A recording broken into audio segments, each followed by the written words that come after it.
What's going on, fellow humans and resellers? This is I, James, readoptionagency.com. 23 years selling full-time on eBay. And what's today, Wednesday? So I kind of just wanted to see what I did yesterday number-wise.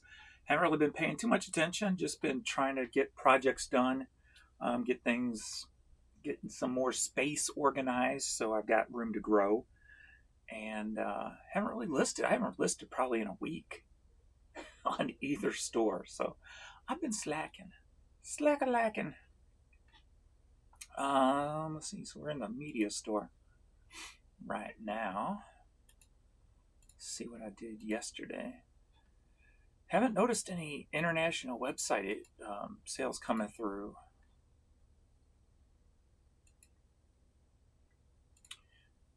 Which is kind of used to be odd at the first of the month because I get all the new listings onto those websites the first of every month. But now I remember saying that last month or the month before, one of the two or both. I don't remember, but so it starting to seem like that's a common thing now. Oh, so I did have about $30. Okay, so that's good. So in the media store yesterday, Tuesday, $433 for the day. That was down 2.7 from Monday. 31 items sold, up 63% there.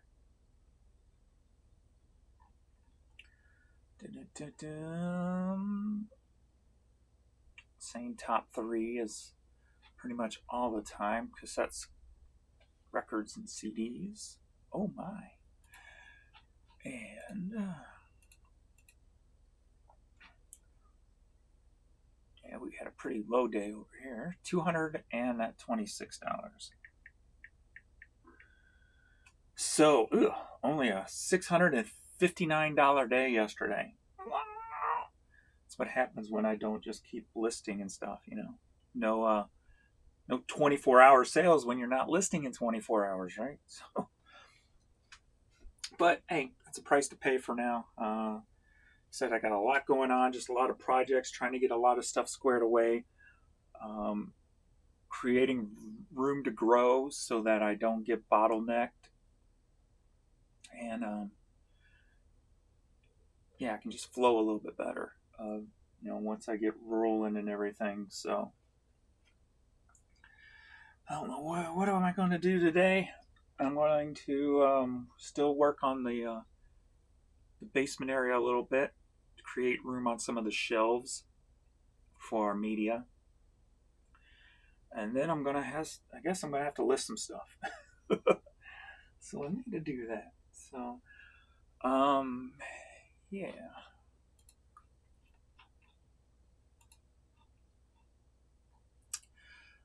So, so I didn't do shipping. I was up at like 6 or something like that and just knocked the shipping out real quick. There wasn't much since Adrian shipped later last night. So, sold another one of those canceled cruise line shirts. So, and some of you guys, I know there's a lot of new people here, so I'm going to say this again. I'm trying to get used to repeating myself. So if you do hear something, I do apologize. You hear it several times over. But kind of the way I built my business was built on items that's going to sit for years. Because then I know tomorrow's taken care of. I'll sell something tomorrow. I'll sell something next month. I'll sell something next year.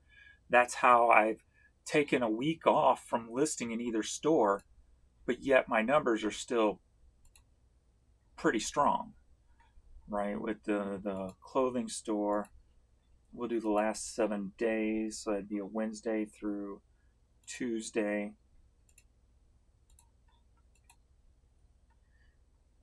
So in the clothing store, the last 7 days, which I have not listed, $2,179, up 10.7% from a week prior when I probably listed some stuff. So, that's how I kind of just built the business so that I could get those kind of results. You don't have to worry or stress every day about, making sure you're listing every day. And what have you. So, and then in the media store, it might be down. No, media store, $3,422, up 11.7%. So, 3422.18. I'm just going to add these up and see what my average per day has been for the last week that I have not listed. 2179.30, 5601.48 divided by 7. So $800 a day I've done for the last week and I have not listed. That's the consistency when you build a store just on slow moving merchandise. As long as you keep the volume going, keep the things moving, it'll keep feeding you. So that canceled cruise line thing in COVID 2022, when I bought hundreds of hats, I bought 300 plus hats, hundreds of the shirts, all different sizes, different colors from the Goodwill bins. I even left some behind. But I had like totes and totes of this stuff that I picked up the bins. And ever since, it just slowly moves. Let me just put in what's sold in the last, so 12 of them in the last 90 days. Wait, no, sorry, that's not sold. That's 12 listings. So 4 in the last 90 days. Where's the red ones? Was the red ones there?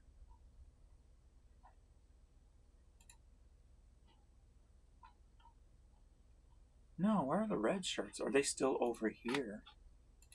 Maybe somehow they didn't get moved. Or maybe they're under some other title than Smooth Jazz.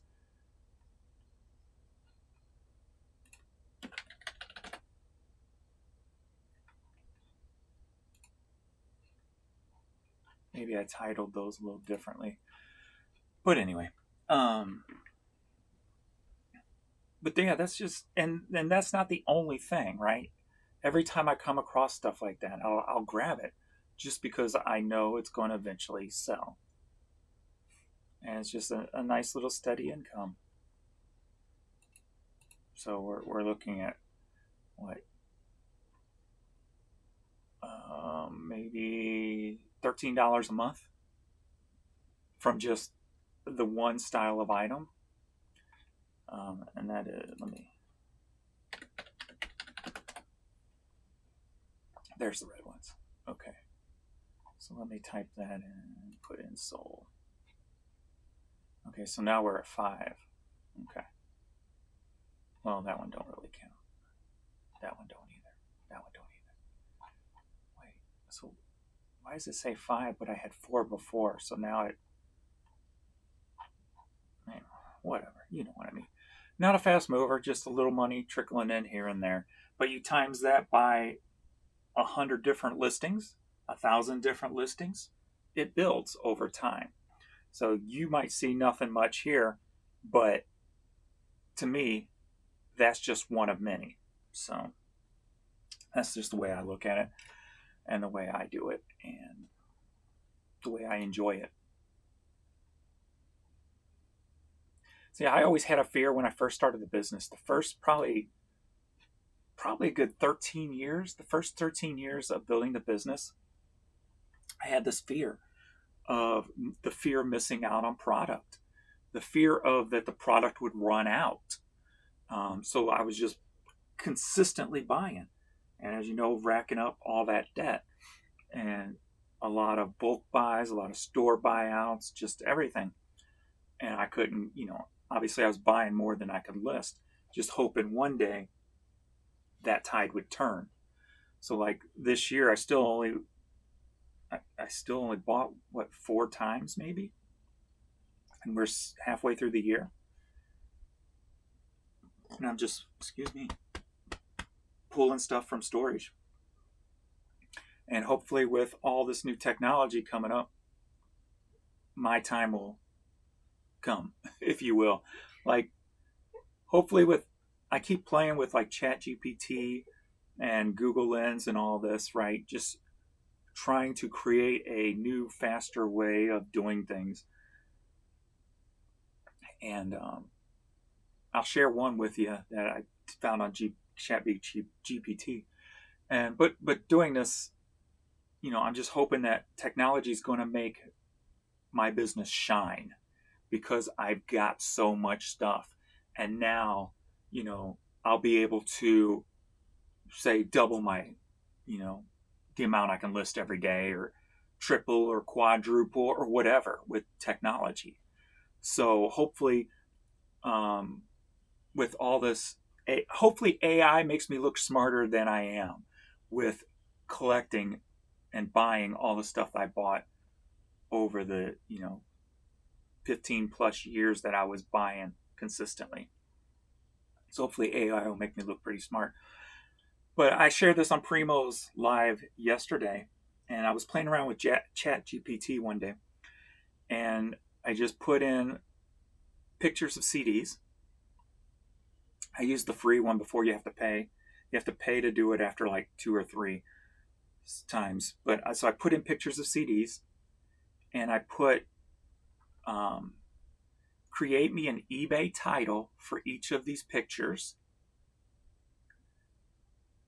Also, give me the lowest price that it's listed for on eBay, and also search the store or the seller, urban underscore picker, that's me, and tell me if any of these items are listed in the store. And if so, give me the link to those items. Click send or whatever, the arrow or whatever, and boom, it made me a title. So all I'd have to do is copy and paste that into a draft. It showed me what the lowest price is for, tells me if it's free shipping or not. So then I can price accordingly since I play the low volume game, right?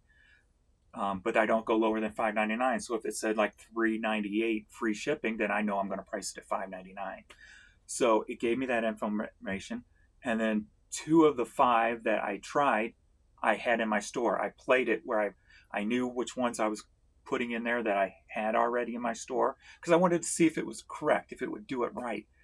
And it showed me the link to my 2 listings of that same item. So I knew not to list those items, that they were going to be duplicates. So I would set those aside and just list those other 3, create drafts for them, upload the picture, boom, done. So that is a quicker way to do it.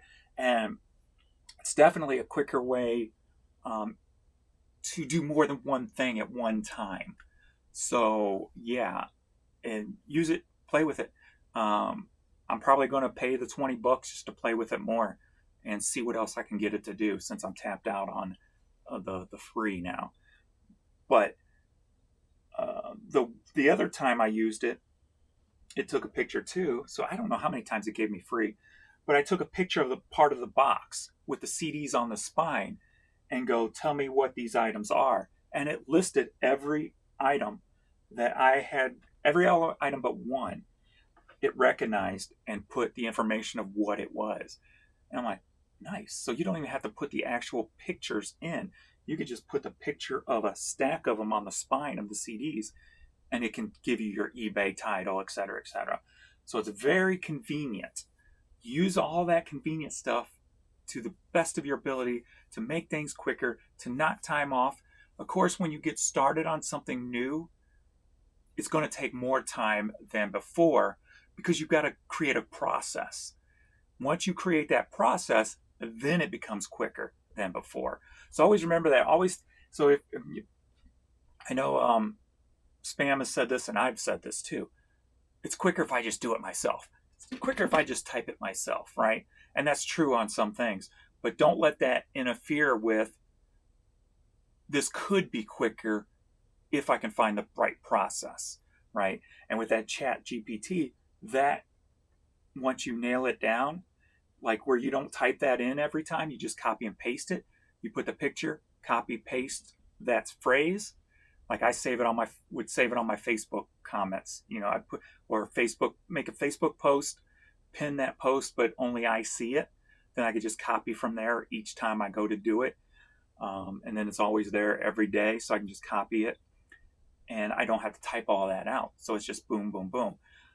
So yeah, check it out, try it. See if you can create something that will help you list a little bit faster. like I said, it will cost you $20 a month there, and it's not perfect.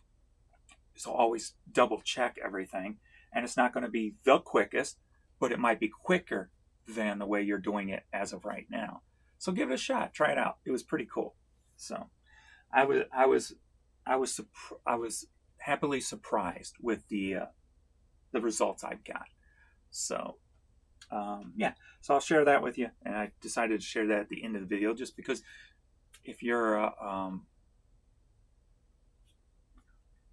a great supporter of my videos, you deserve the best stuff. So I always put the best stuff. I try to put the best stuff at the end, the stuff that you could benefit the most from. So that you guys will get it first because you're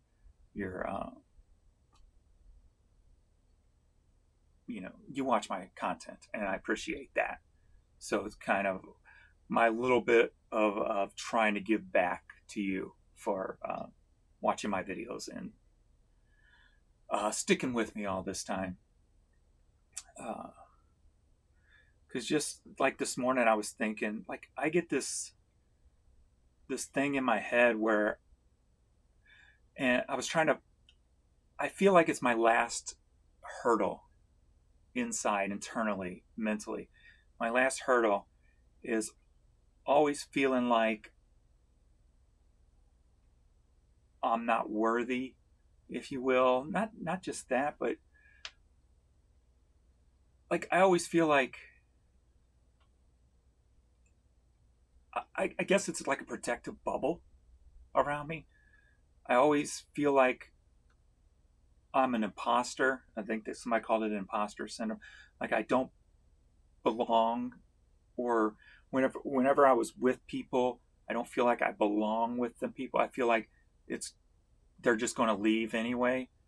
They're just going to disappear anyway. And so I always had this. I think why I was kind of the a-hole I always talk about is because it was a defense mechanism where I always felt like that was going to come. So to protect myself, I was just an a-hole and I would just go and do my own thing, right? I would self-sabotage myself. And so today I'm trying to think, like, what does that go back to? Is that just something genetic?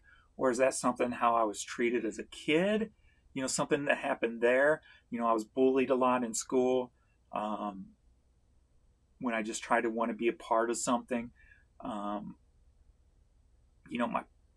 My dad was the go ask your mother dad type of thing. Was it something there, the disconnect with my father? Was it the disconnect with my mom where if I made her mad, she didn't talk to me for 3 days and that hurt? So I'm trying to think of that stuff and I'm like, well, if I can think of those kind of things, what have I suppressed? That's could be attributing to this thing. So when like making these videos are just, it just comes to me right now. Like I don't have to force myself to make videos, but I expect my videos to get 0 views. And I don't I feel like I'm a fraud in the YouTube reseller community. I feel like I don't belong here and that it's just a matter of time before my videos go to 0. I just like it's just I feel like it's just and if you notice my videos, I have to stop myself sometimes. And actually, I put videos out or started to put videos, and I'm like, no, don't do that. Shut that down, because I felt like I was self-sabotaging by just the negative talk I was saying. I'm like, no, James, stop. Uh, you know, I've always for the last 20 plus years tried to be a better person than I was. And one of my flaws was always self-sabotage. And now I believe it's a defense mechanism. And like even today, I feel like nobody cares about me. I still feel that to this day, even though Jan's been here for 25 years and I've raised the boys. I feel like they don't care about me, but yet I know that's wrong. But what makes me feel that way? Why do I feel that way? And then so it's a challenge to not self-sabotage myself. And the same thing is with the YouTube community, the YouTube reseller community. I'm the same way here. Like, I feel like any day it's just all going to go away. any moment I'm going to say something that's going to piss everybody off and I get 0 views, or because of I know you guys are going to go away anyway, right? It's weird, and I'm not asking for any kind of sympathy or nothing like that. It's not, trust me, please don't do that. I'm just trying to comprehend this last, I think, mental block I have on why do I feel that way all the time. And so I was been playing with that thought process today. So uh, yeah, I don't know, just thought I'd throw that in because I'm sure I'm not the only one that deals with that. I'm not the only one that's had, a childhood that may have created who you are today. I mean, all of our childhoods create who we are today, right? So technically, but not everybody had a positive one. So, and I'm not saying mine was negative. I'm just saying I guess there was points within that time period that had an effect on me in a negative way. And so I'm trying to come to terms with that. And then I'll probably die once I get there. So maybe I never get there. Because only the good die young. So if I start actually being good at being a good person, then I'll probably die. So maybe I'll never become a good person and I'm just going to be a butthole to you. Okay, not really. But yeah, I don't know. Anyway, well, we're going on 12 right now, and Primo's live's coming on, so I'm going to jump over there and get to work because I haven't. I don't know. I don't know what I'm going to do right now. So probably just make up some boxes and create some space for my project, for my organizing project. So, all right. Well, thanks everybody. Please like that video, like this video, subscribe to the channel if you're not, and I will see you all in the next video later.